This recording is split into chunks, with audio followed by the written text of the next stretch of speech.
Japan has been inhabited since the Upper Paleolithic.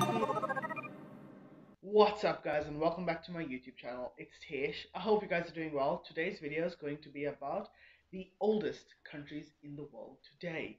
I hope you guys enjoyed today's video. Please don't forget to drop a like, comment, and subscribe. It is weird to think of all the countries we see today not existing or looking completely different, at least for most of us.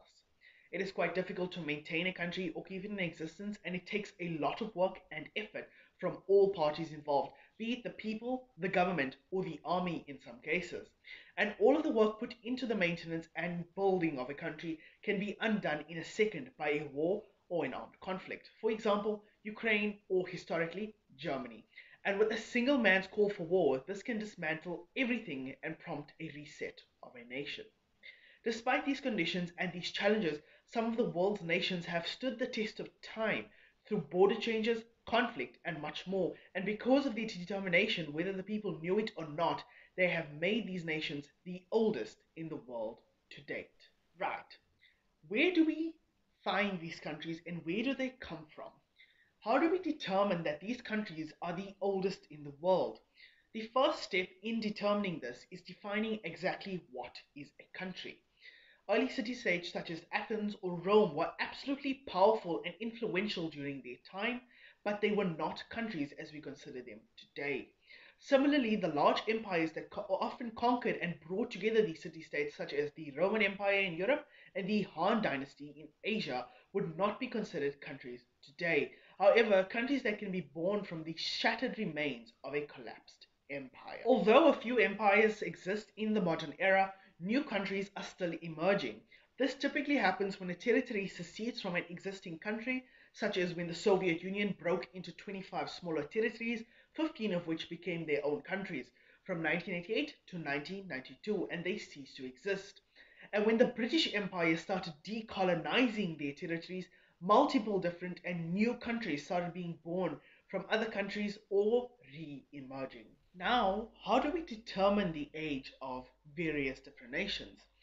Determining the age of a nation is not always easy, and that is a very interesting problem, particularly with older countries. It can be a huge issue to pinpoint the exact moment in history a country came into existence, or rather, officially began. Egypt is the perfect example. Did the country begin in 1922 when the United Kingdom recognized it as an independent country, or did it begin in 969 when the Fatimid Caliphate conquered the area and founded the capital of Cairo? Perhaps it was in 3100 BCE when the first pharaoh united Upper and Lower Egypt, creating the very first dynasty. One could easily make a case for any one of these dates as well as several others as to when Egypt came into creation.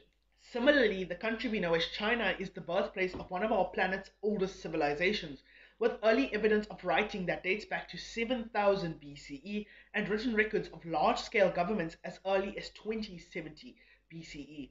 However, China's early history is a series of dynasties in which one warlord or kingdom would conquer the region and then be conquered by another in turn, with the region often fracturing into smaller kingdoms in between. As such, the ruling government and geographical borders of China were in a state of constant flux for thousands of years. Because of this, many historians would say that the country we call China was not born until 1911 or 1912, when the last feudal dynasty was replaced by the modern governments we know today. In fact, some would move the date clear up to 1949, when the Chinese Civil War ended and the China became a communist democratic People's Republic of China, which we know today. Other countries with very early evidence of modern habitation include Greece, which has been inhabited by advanced civilizations for some 4,000 years, and whose city of Athens was the first in the world known to have adopted the democratic system, and India, whose first civilization began approximately 10,000 years ago. Even younger nations have confusing cases. For example, the official birthday of the United States of America is July 4th, 1776, the day the 13 original colonies declared their independence from Great Britain. But it could have easily been when the first Native Americans migrated from Asia thousands of years earlier and created their own nations, when Columbus landed in 1492 and bumped into what he thought was India, or even when the first pilgrims arrived in 1620, or even the 3rd of September 1783, when the American Revolutionary War was officially ended and Great Britain formally recognized the independence of the United States from the Empire. All these dates and scenarios could be the formal date or the approximate time the country we know as the United States of America could have begun. Because of complex scenarios such as these, any list of oldest countries changes significantly depending on how one defines the birth of a country. For instance, if we consider the beginning of a country to be the date with the earliest known evidence of organized government, the list would look like this. The first one that would be on the list is the country we know as Iran, or as it used to be known as Persia. This country is home to one of the oldest civilizations, beginning with the formation of the Elamite kingdoms in the 4th millennium BC. It was first unified by the Medes, an ancient Iranian people, in the 7th century BC, and reached its territorial height in the 6th century BC, when Cyrus the Great founded the Achaemenid Persian Empire, which became one of the largest empires in history and has been described as the world's first effective superpower.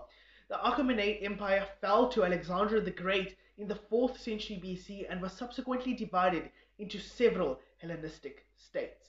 Next on the list is the Arab Republic of Egypt.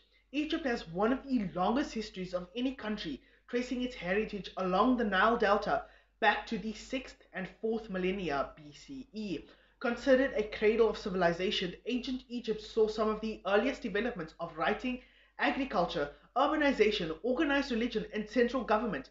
Iconic monuments such as Giza Necropolis and its Great Sphinx, as well as the ruins of Memphis, Thebes, Karnak, and the Valley of the Kings, reflect this legacy and remains a significant focus of scientific and popular interest. Moving on from Egypt would be the Socialist Republic of Vietnam. Vietnam was inhabited as early as the Paleolithic Age. The first known dates during the 1st millennium BC centered on the Red River Delta, located in the modern-day North Vietnam. And the final one on the organized government list is the Republic of Armenia.